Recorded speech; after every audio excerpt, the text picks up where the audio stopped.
कल्याणी, अरे ओ कल्याणी। राजू,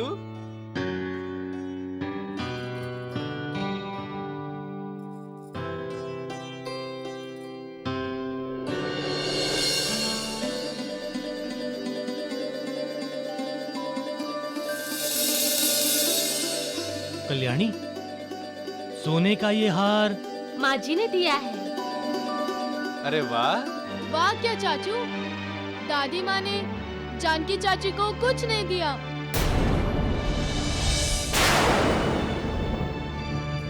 ऊपर से बोली कि फूटी कौड़ी तक नहीं दूंगी। भिखारियों को ऐसे सोने की गहने की क्या कदर। साथ में ये भी बोली, कुत्तों को घी दो तो उसे हजम नहीं होता।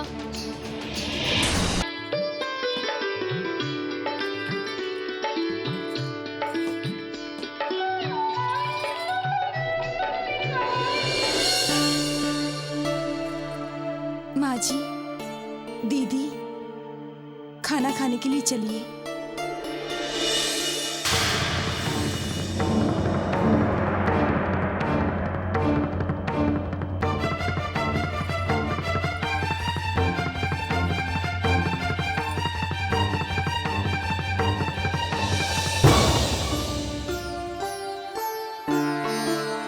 आइए आइए, बैठिए ना माँ जी।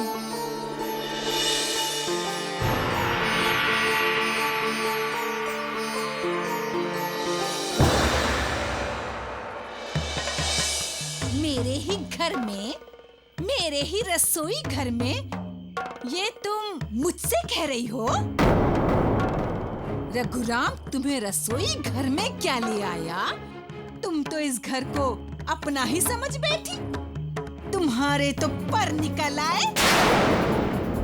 कान खोलकर सुन लो, ये घर मेरा है, यहाँ मेरा हुक्म चलता है। तुमने मेरे हुक्म को ठुकरा कर इस रसोई घर में कदम रखा, खाना बनाया और ऊपर से हमें ही खिलाने का नाटक कर रही हो। माँ जी, मैंने तो चुप, मुंह बंद रखो। तुम्हारी ये हिम्मत, तुम मेरे साथ बैठकर खाना खाओगी? ये तीसरा आसन किसके लिए? तुम्हारे लिए? हाँ?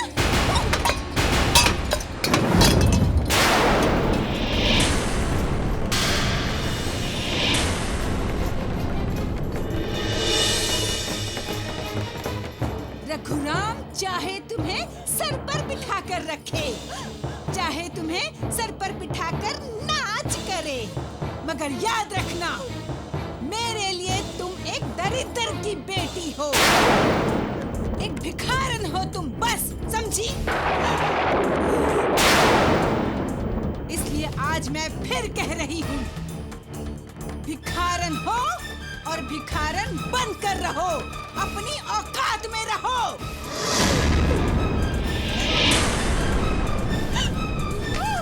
तुम्हारी जगह यहाँ नहीं, वहाँ उस आंगन में है, समझी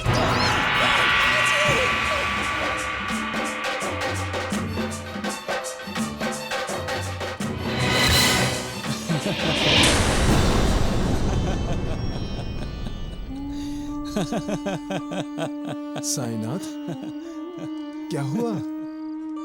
आप हंस क्यों रहे हैं? मैंने इंसान का अहंकार देखा है महालसापति, और देख रहा हूं कि अहंकार इंसान को कितना बदल देता है। हाँ साईनाथ, अहंकारी इंसान अहंकार के ही अधीन हो जाता है। सच कहा तुमने महालसापति। जब इंसान अहंकार के अधीन होता है तो कठोर बातें करता है, अपनी बोली से हमेशा दूसरों का दिल दुखाता है, दूसरों को तुच्छ मानता है और अपने आप को सबसे ऊपर समझता है। वो ये भूल जाता है कि हम सब उस मालिक की संतान हैं हम सब में उस मालिक का ही अंश है। अगर ऐसा है तो फिर क्यों हम अपने आप को श्रेष्ठ और दूसरों को तुच्छ माने? क्यों हम दूसरों का अनादर करें? महालसापति, मैं तुम्हें एक कहानी सुनाता हूं। एक साधु था जिसके पास एक गणेश जी की और एक चूहे की सोने की मूर्ति थी। कुछ वजह से साधु दोनों मूर्ति को बेचने के लिए सुनार के पास गया। सुनार ने गणेश जी और चूहे दोनों मूर्तियों का वजन किया। दोनों का वजन बराबर था, इसलिए उसने दोनों का पैसा बराबर दिया। साधु को यह ठीक नहीं लगा। उसका कहना था कि गणेश जी की मूर्ति की कीमत ज्यादा होनी चाहिए, क्योंकि गणेश जी मालिक हैं, भगवान हैं। लेकिन सुनार का कहना था कि उसने सोने का वजन किया है, कीमत सोने की दी, मूर्तियों की नहीं। इसका मतलब यही हुआ ना साईनाथ, कि सुनार ने मूर्तियों को नहीं, सोने को देखा। हाँ महालसापति, इंसान को भी ऐसा ही करना चाहिए। हर इंसान को एक दूसरे इंसान के अंदर की आत्मा को देखना चाहिए, जो परमात्मा का अंश है। फिर ना कोई किसी को तुच्छ समझेगा और ना किसी को ठुकराएगा। सबका मालिक एक। बहू, अरे ओ बहू, बहू। जी माँ जी। तुम मेरी बहू नहीं हो। मेरी बहू कल्याणी है। अपना मनहूस चेहरा दिखाने क्यों चली आई? जी माँ जी। बहू, बैठो।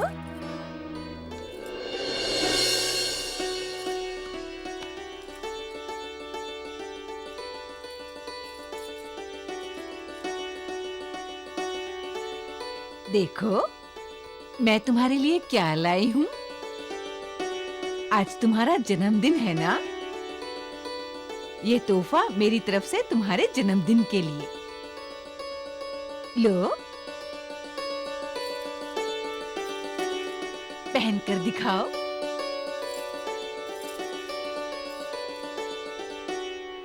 अरे वाह माँ, इतना सुंदर हार दादी माँ ने दिया है ना। दादी माँ, जानकी चाची का जन्मदिन आएगा तो उसे भी भेंट दोगी ना? एक फूटी कौड़ी भी नहीं दूंगी। वैसे भी भिखारियों को ऐसे कीमती गहनों की क्या कदर। सुना नहीं तुमने? कुत्तों को घी खिलाओ तो हजम नहीं होता।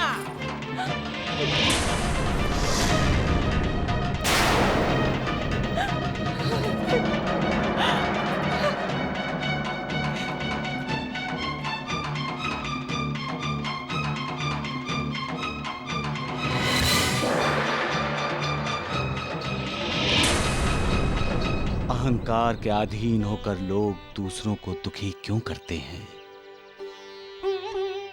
क्या सुख मिलता है उन्हें दूसरों को दुखी करने में?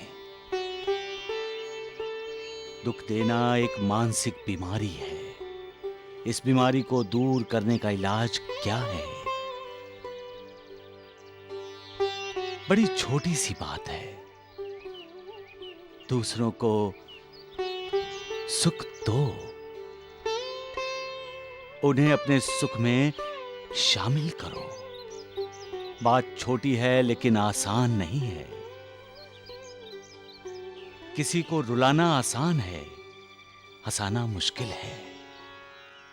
किसी को हंसते देखकर हम खुश होते हैं, हमें भी खुशी होती है।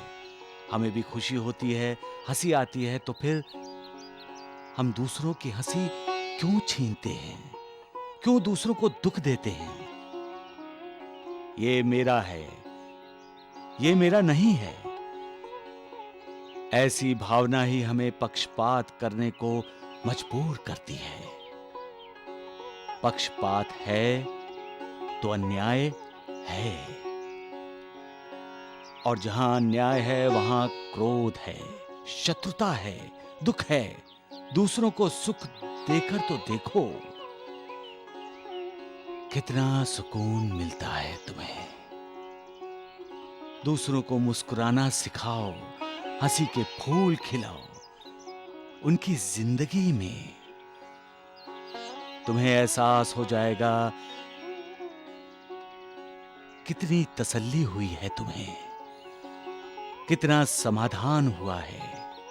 दूसरों को हंसाना, उन्हें खुशी देना, सुखी करना, ये एक कठोर तपस्या है। जिसकी ये तपस्या सफल हो जाती है, मालिक उस पर अपनी कृपा की वर्षा करता है। सबका मालिक एक। कल्याणी, अरे ओ कल्याणी। राजू,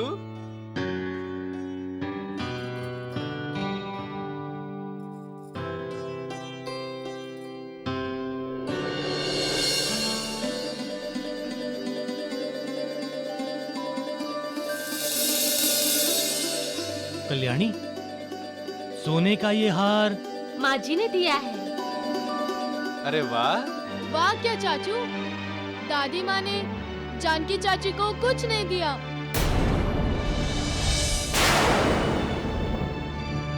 ऊपर से बोली कि फूटी कौड़ी तक नहीं दूंगी। भिखारियों को ऐसे सोने की गहने की क्या कदर। साथ में ये भी बोली, कुत्तों को घी दो तो उसे हजम नहीं होता।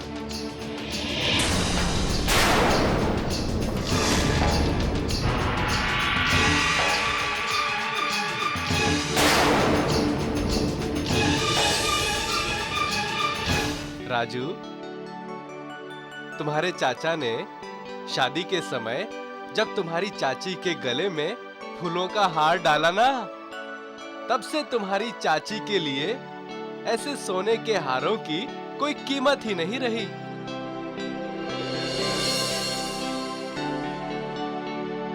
क्यों राजू की चाची,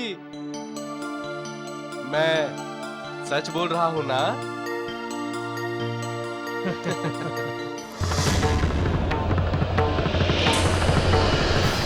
संतोष इंसान का सबसे बड़ा आभूषण है, सबसे बड़ा अलंकार है और सबसे बड़ा गहना है। संतोष और समाधान ये दोनों जुड़वा भाई हैं। ये दोनों भाई जिस इंसान के दिल को अपना घर बना लेते हैं, वो इंसान भाग्यशाली होता है। उस इंसान को आत्मानंद का अनुभव होता है और उस अनुभव के सामने वैभव, संपत्ति, ऐश्वर्य, सत्ता, सिंहासन, स्त्री, सभी सुख तुच्छ नजर आते हैं। किसी चीज का आकर्षण, मोह नहीं रहता। क्यों? क्योंकि संतोष मालिक का आशीर्वाद है, संतोष मालिक का वरदान है, संतोष मालिक की कृपा का साक्षात्कार है। जहां संतोष है वहां ईर्ष्या, द्वेष, तिरस्कार, अविवेक इन्हें स्थान नहीं मिलता।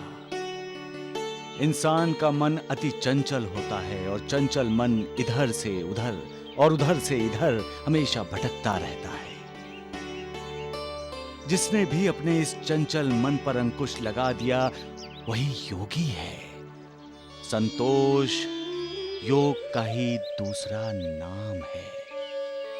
इसलिए संतोष योगियों की समाधि है।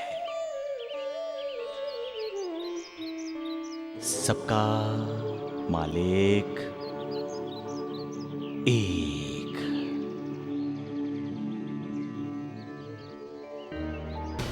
माँ, तुमने कल्याणी को बड़ा सुंदर हार लेकर दिया है। ये तो कुछ भी नहीं है बेटा। मेरे पास तो इतना सोना है कि मैं माँ जी, देवर जी आए हैं। तुम्हारे देवर जी आए हैं तो क्या मैं बैंड बाजा बजवाकर उसका स्वागत करूं? स्वागत मत करो माँ, सिर्फ मुझे इतना बता दो कि तुम दो बहुओं में फर्क क्यों करती हो। एक को सोने का हार देती हो और दूसरी को ताने। ये फर्क क्यों माँ, क्यों? मेरी मर्जी।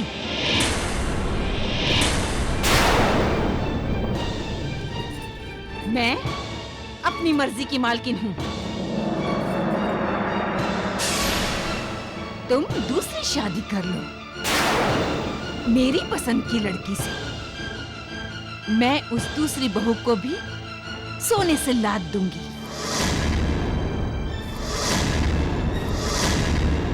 इतना सोना कि देखने वाले कहेंगे, अरे ये तो सोने की लड़की है। लेकिन मुझे सोने की लड़की से शादी नहीं करनी है माँ,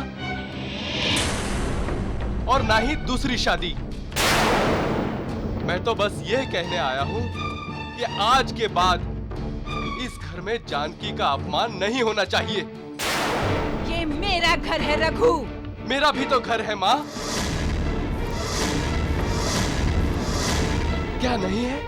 माँ को धमकी दे रहे हो रघु? नहीं भैया, जो सच है वही बता रहा हूं। मैं तो बस ये समझाना चाहता हूं कि जैसे मैं इनका बेटा हूं, उसी तरह मेरी पत्नी इनकी बहू। वो मेरी बहू नहीं है। मैं उसे अपनी बहू नहीं मानती। आपके मानने या ना मानने से क्या सच्चाई बदल जाएगी माँ?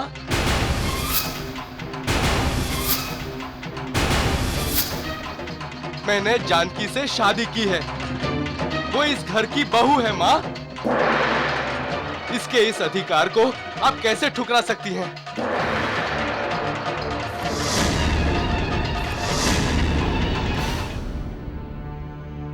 आप नहीं ठुकरा सकती हैं माँ। इसीलिए मैं आपसे हाथ जोड़कर विनती करता हूं माँ कि जानकी के साथ बुरा व्यवहार मत करो। वो एक अच्छी लड़की है माँ। उसका यूं तिरस्कार होते मुझसे देखा नहीं जाता माँ, क्योंकि मैं उसका पति हूं माँ, पति।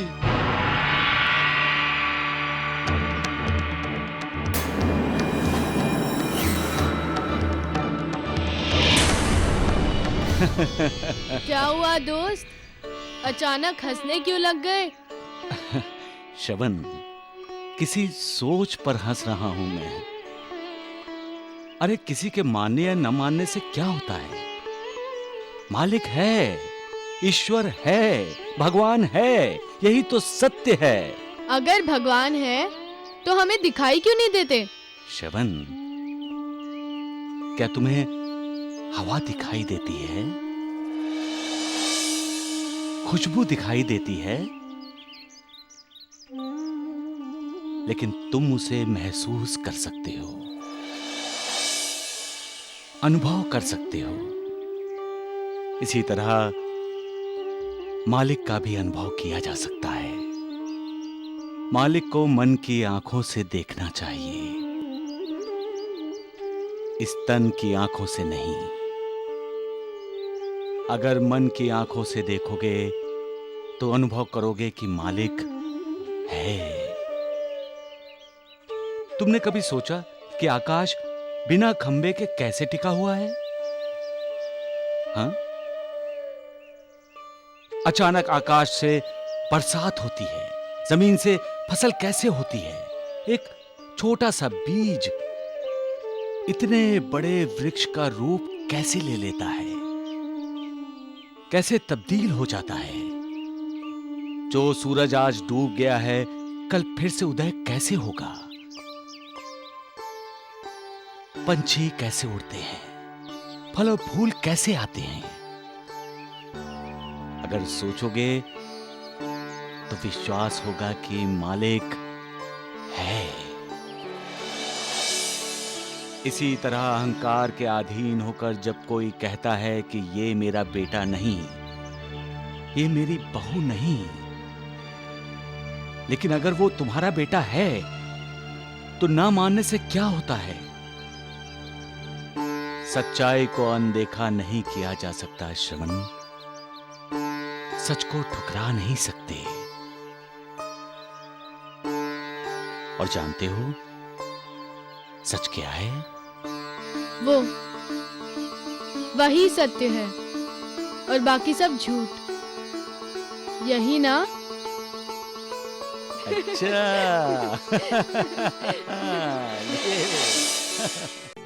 आज बाबा ने स्पष्ट संकेत दिया है कि वो स्वयं परमात्मा के अवतार है। लेकिन न श्रवण ने और न ही श्रवण की माँ ने उन्हें पहचाना। संकेत समझ ही नहीं सके वो। माँ जी, अक्कलकोट के स्वामी समर्थ जी ने भी अवश्य ही ऐसी कोई लीला जरूर दिखाई होगी। हाँ गुरुजी। जिसने कोई अपराध नहीं किया है मालिक, वो क्षमा मांग रही है, और जो अपराध के बाद अपराध करती जा रही है उसे तुम कोई सजा नहीं दे रहे हो मेरे मालिक। अरे कैसा न्याय है तुम्हारा मालिक? सास के अपराध की सजा बहू भुगते। अरे श्रवण, तुम कैसे हो दोस्त? मैं तो ठीक हूँ। किससे बातें हो रही थी दोस्त? हाँ,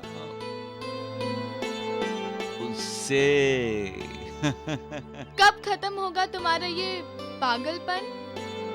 जब इस दुनिया के सारे लोग सयाने हो जाएंगे तब। तुम्हारा मतलब है दोस्त, यहाँ का हर कोई पागल है? और नहीं तो क्या। अरे यहाँ तो एक से एक पागलपन के नमूने हैं, एक ढूंढो तो 1000 मिलते हैं। मैं गलत नहीं कह रहा हूँ श्रवण, यहाँ तो सभी पागल हैं। अरे किसी को अमीर बनने के लिए पागलपन का दौरा पड़ता है, तो किसी को शोहरत पाने के लिए, कोई ज्यादा से ज्यादा जमीन अपने नाम करने के लिए पागलपन करता है, तो कोई छोटे से छोटे स्वार्थ के लिए पागलपन, और यहाँ तक कि दूसरों की रोटी छीनने के पागलपन से भी परहेज नहीं करते। कौन नहीं है पागल? यहाँ तो सभी पागल हैं। कोई मालिक को पाने के लिए तड़पता है, पागल होता है, तो कोई मालिक को चुनौती देने के लिए पागलपन करता है। कौन नहीं है पागल श्रवण? सबके सब पागल हैं। तुम भी पागल हो, मैं भी पागल हूँ। पागल पागल। दोस्त एक बात मुझे समझ में नहीं आती। क्या? उस दिन तुम किसी को पत्थर फेंक कर मार रहे थे, फिर भी ये लोग तुम्हारे पास क्यों आते हैं? पागल के पास पागल ही तो आते हैं श्रवण दोस्त, जैसे तुम आए हो। मैं?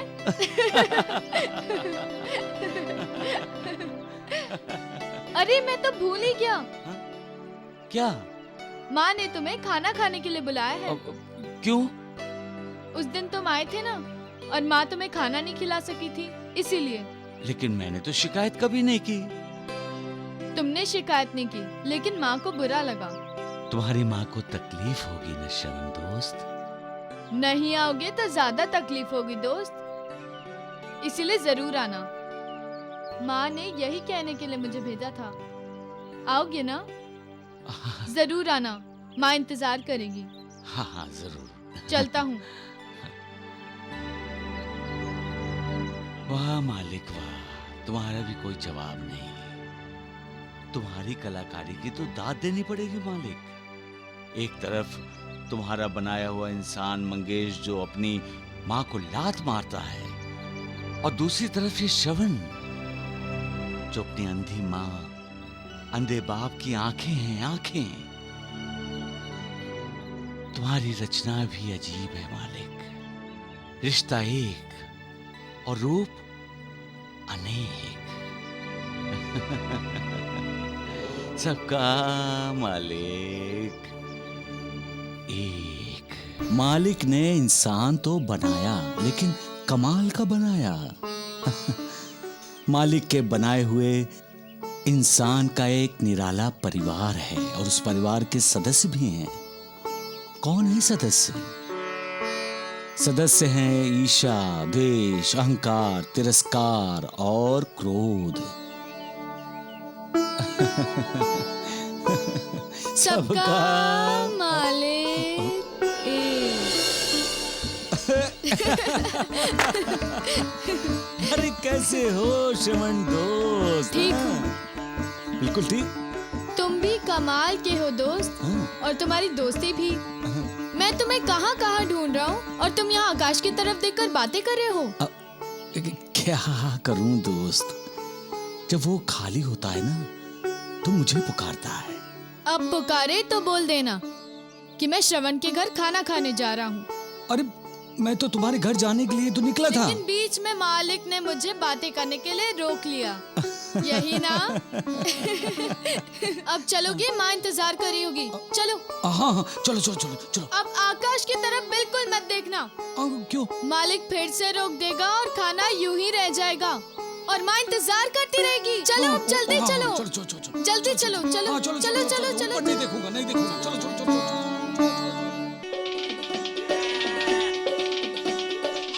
अरे तो श्रवण के साथ जा रहे हैं।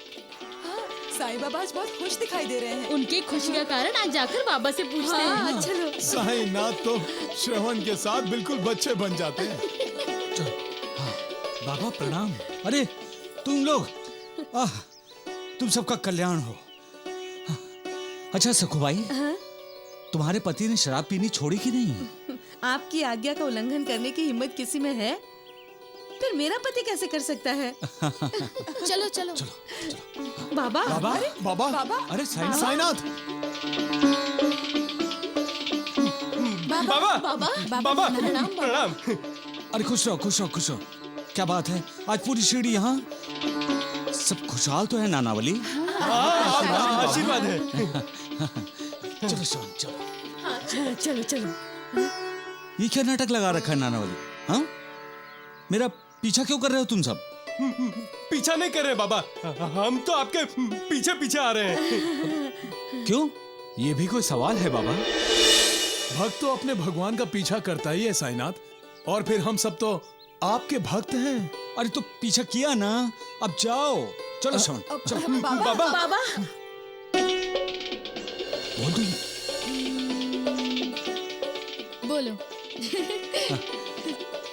श्रवण ने मुझे खाने के लिए बुलाया है और मैं श्रवण के घर खाना खाने जा रहा हूँ। अच्छा, तो श्रवण ने हम लोगों को क्यों नहीं बुलाया? हाँ? बोलो श्रवण। और तुम्हें क्यों बुलाएगा? श्रवण मेरा दोस्त है। बाबा हम भी तो श्रवण के दोस्त हैं। अरे वाह, मान न मान, मैं तेरा मेहमान। अरे मैं श्रवण के पास खाना खाने जा रहा हूँ और तुम लोग जाओ। अरे तो श्रवण की माँ क्या कहेगी? एक पागल को खाने के लिए बुलाया और ये पागल पूरी शिरडी को लेकर चला आया। साईनाथ, आप शिरडी के श्वास हैं। आप जहां होंगे वहां तो पूरी शिरडी होगी ही होगी। लेकिन महासापति, श्रवण का पूरा परिवार इतना समर्थ नहीं है। बाबा हम भी कहां इतने सामर्थ्यवान हैं। सगुण, श्यामा की तरह तुम मुझसे बहस करने लगे। नहीं बाबा, हम सब तो आपके साथ प्रसाद ग्रहण करना चाहते हैं। प्रसाद ग्रहण करना चाहते हैं? जिस पर आपकी कृपा दृष्टि हो बाबा, वो असमर्थ कैसे हो सकता है? वैसे भी बाबा, भगवान के साथ भोजन करने का लाभ हर किसी को नहीं मिलता। ठीक है ठीक है श्रवण, मैं तुम्हारे घर खाना खाने नहीं जा रहा हूँ, बस। नहीं अरे अरे दोस्त, बाबा बाबा बाबा दोस्त बाबा दोस्त बाबा, अगर ऐसा है तो श्रवण की माँ को बोलकर खाना यही मंगवा लेते हैं। सगुन चलो श्रवण की माँ को बोल के बताते हैं कि बाबा यही बैठे। तुम सब तो मेरे पीछे ही पड़ गए हो। जाने दो ना दोस्त, चलने दो इन्हें भी हमारे साथ। चलने दूं? हाँ, माँ कहती है कि किसी को भोजन कराने जैसा पुण्य कार्य और कोई नहीं है। शायद इसी से मेरे माँ और पिताजी की आंखें लौटा दे। लेकिन श्रवण, इतना सारा खाना बनाया नहीं गया होगा। जो भी होगा हम मिल बांट कर खा लेंगे। वो है ना तुम्हारा दोस्त, कौन? वो ऊपर वाला जो आसमान में रहता है, उसे बोल दो। क्या? हमारी चिंता उसकी।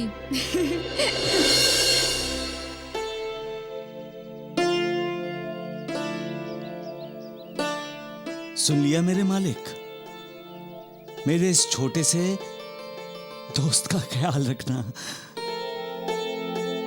श्रवण के घर आए हुए हर अतिथि को तृप्त करना मालिक, तृप्त करना।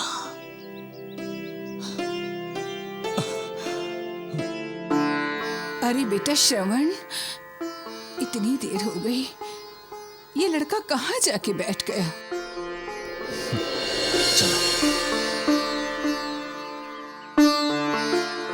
साक्षात भगवान श्रवण के साथ हैं। और देखो, शिरडी के भगवान खुद श्रवण के लिए दुआ कर रहे हैं। ये लड़का भी ना पता नहीं कब तक आएगा। माँ, श्रवण बेटा तुम आ गए। देखो कितनी देर लगा दी तुमने। हाँ माँ, वो थोड़ी देर हो गई। अच्छा चल, ठीक है ठीक है। पहले ये बताओ, तुम्हारा वो दोस्त तुम्हारे साथ आया है? श्रवण की माँ, मैंने कई लोगों की आवाजें एक साथ सुनी श्रवण। माँ, जब लोग कई होंगे तो आवाज भी कई लोगों की आएगी ना। मेरे साथ कई लोग आए हैं। भोजन के लिए? हाँ माँ, भोजन के लिए। ये मेरे दोस्त के दोस्त हैं, इसलिए मैंने इन्हें भी बुला लिया। ठीक किया ना माँ? हाँ बिल्कुल ठीक किया मेरे बच्चे, बिल्कुल ठीक किया, बहुत अच्छा किया जो इन्हें यहाँ ना भोजन के लिए लेकर आया तू। अब तो एक काम कर, इन्हें ना हाथ पैर धोने के लिए पानी दे दे और सबको खाने के लिए बिठा दे। हाँ चलो दोस्त, चलो चलो चलो चलो।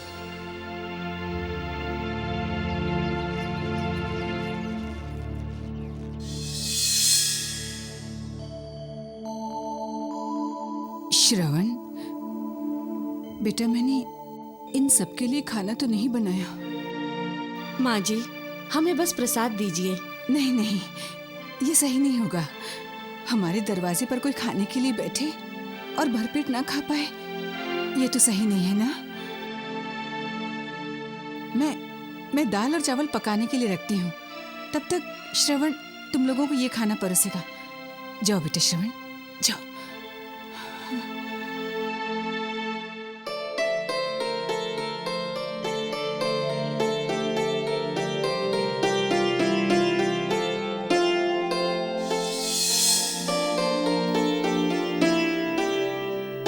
हरे कृष्णा कृष्ण कृष्ण हरे कृष्णा। श्रवण, मैंने सिर्फ 10 रोटियां बनाई थी बेटा, तुम्हारे लिए, तुम्हारे पिताजी के लिए, तुम्हारे दोस्त के लिए और अपने लिए।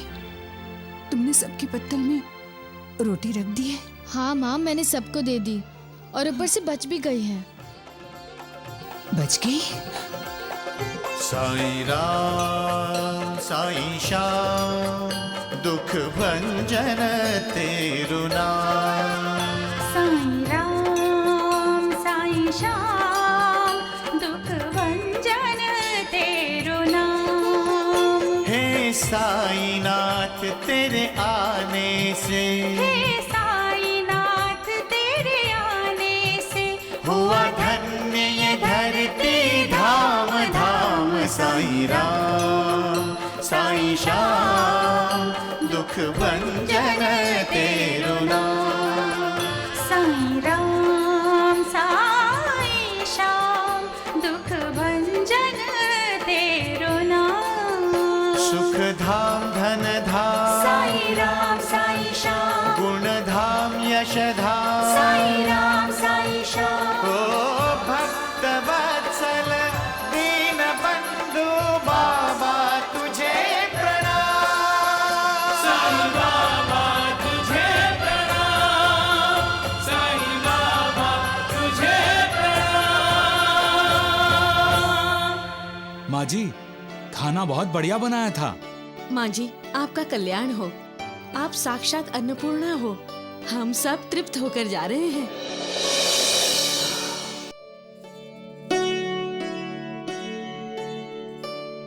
चलते हैं माँ जी, प्रणाम। श्रवण, बहुत आनंद आया। चलो।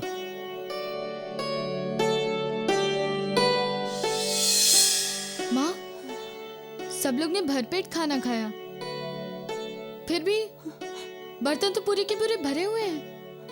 रोटियां काफी बची है, सब्जी काफी बची है।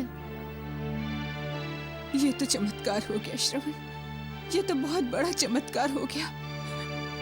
लेकिन तुम्हारी ये अंधी माँ भगवान का ये चमत्कार नहीं देख सकी, नहीं देख सकी। बड़ा स्वादिष्ट। इतना स्वादिष्ट खाना था। जरा रुकिए, सुनिए।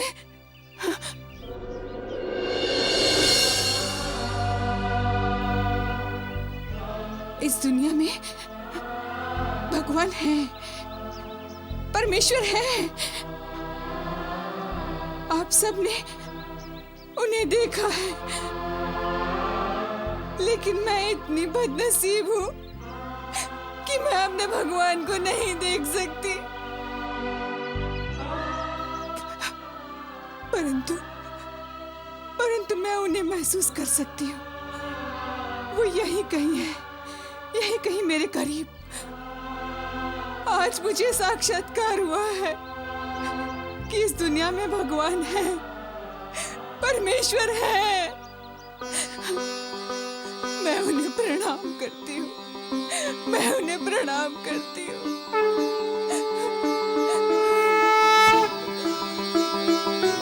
सबका मालिक एक। श्रवण के माता पिता शिरडी के भगवान को ढूंढ रहे हैं, जबकि वो रोज भगवान के दर्शन करते हैं। भोजन का चमत्कार करके आज बाबा ने स्पष्ट संकेत दिया है कि वो स्वयं परमात्मा के अवतार है। लेकिन न श्रवण ने और न ही श्रवण की माँ ने उन्हें पहचाना। संकेत समझ ही नहीं सके वो। माँ जी, अक्कलकोट के स्वामी समर्थ जी ने भी अवश्य ही ऐसी कोई लीला जरूर दिखाई होगी। हाँ गुरुजी, ऐसी बहुत सारी लीलाएं की हैं श्री स्वामी समर्थ महाराज ने। एक समय की बात है गुरुजी, श्री स्वामी समर्थ महाराज कोनली गांव के जंगल से अपने भक्तों के साथ जा रहे थे। स्वामी समर्थ सुबह से निकले थे, ना उन्होंने कुछ खाया पिया था और ना ही उनके भक्तों ने। श्री स्वामी समर्थ जय जय स्वामी समर्थ, जय जय स्वामी समर्थ। श्री स्वामी समर्थ जय जय स्वामी समर्थ, जय जय स्वामी समर्थ। श्री स्वामी समर्थ जय जय स्वामी समर्थ, जय जय स्वामी समर्थ। श्री स्वामी समर्थ जय जय। श्री पादकर, आप स्वामी समर्थ से विनती कीजिए कि आप रुक जाएं और खान पान की व्यवस्था करने की आज्ञा दें। स्वामी महाराज, सभी भक्तों की प्रार्थना है कि थोड़ा विश्राम कर लें। इन सबको भूख भी लगी है, प्यास भी लगी है। श्री पादकर, आज सभी को अन्नपूर्णा के हाथ का भोजन कराऊंगा। सबसे कहो चलते रहें। श्री स्वामी समर्थ जय जय स्वामी समर्थ, जय जय स्वामी समर्थ। श्री स्वामी। चलते चलते बहुत वक्त हो गया तो श्री पादकर से रहा नहीं गया। उसने आगे बढ़कर स्वामी जी का रास्ता रोक लिया। स्वामी महाराज, अब नहीं चला जाएगा, सभी थक चुके हैं। हर किसी को भूख लगी हुई है महाराज। ऐसा लग रहा है खाने को कुछ नहीं मिला तो सभी के प्राण चले जाएंगे महाराज।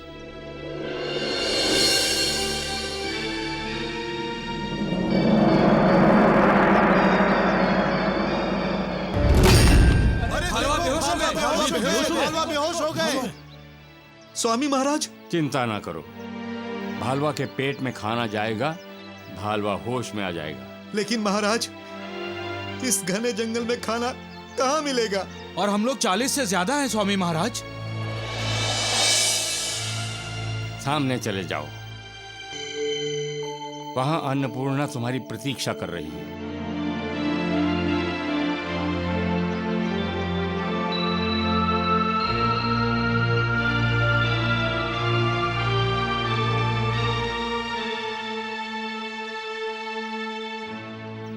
श्रीपादकर, स्वामी समर्थ ने तो कह दिया कि अन्नपूर्णा हमारी प्रतीक्षा कर रही है, परंतु इस वक्त वो भी घने जंगल में स्त्री हमारी प्रतीक्षा क्यों करेगी? स्वामी समर्थ पर अविश्वास मत दिखाओ।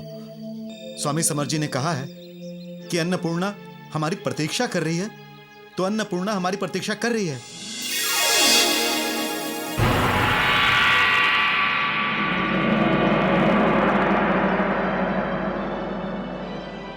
ये औरत इतने घने जंगल में कौन हो सकती है? कहीं अन्नपूर्णा तो नहीं?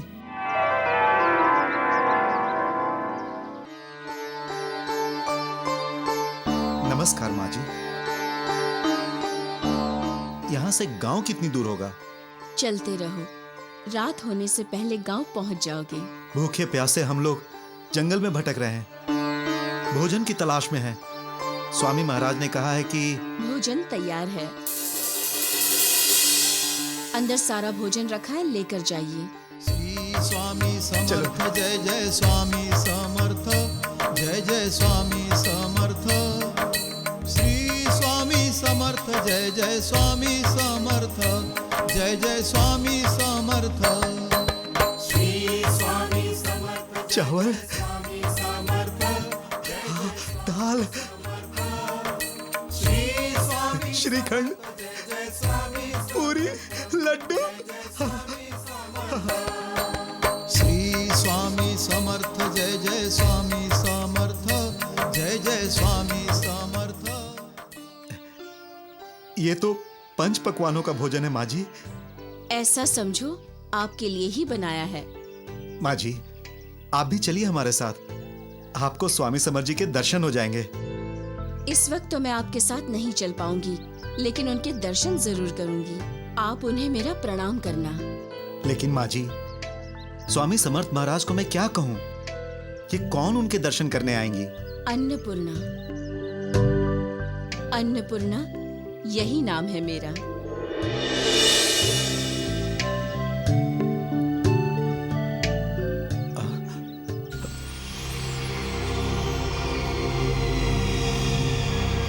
अरे, अन्नपूर्णा नहीं है और झोपड़ी भी गायब हो गई। ये सब स्वामी समर्थ बाबा का चमत्कार है। जय स्वामी समर्थ बाबा, जय स्वामी समर्थ बाबा। स्वामी समर्थ जय जय स्वामी समर्थ, जय जय स्वामी समर्थ। श्री स्वामी समर्थ जय जय स्वामी समर्थ, जय जय स्वामी समर्थ। श्री स्वामी समर्थ जय जय स्वामी समर्थ, जय जय स्वामी समर्थ। श्री स्वामी समर्थ जय जय स्वामी समर्थ, जय जय स्वामी समर्थ। श्रीपादकर, हमारे सभी भक्तों को भोजन मिल गया ना? जी स्वामी महाराज, यह सब आपके आशीर्वाद का ही फल है। स्वामी महाराज, श्री पादकर को जिस स्त्री ने भोजन सामग्री दी वो कौन थी? वो हमारे ही परिवार की है बाबा जादव। माँ जी, वो वही अन्नपूर्णा थी।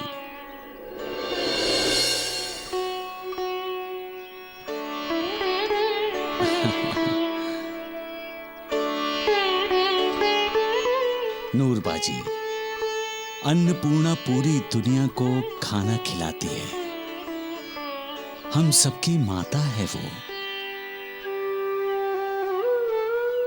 भूखे प्यासों के सामने वो अलग अलग रूपों में आती है।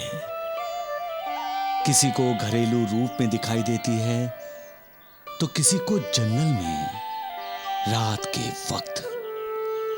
वो एक मां की तरह अपनी औलाद की फिक्र करती हुई नजर आती है।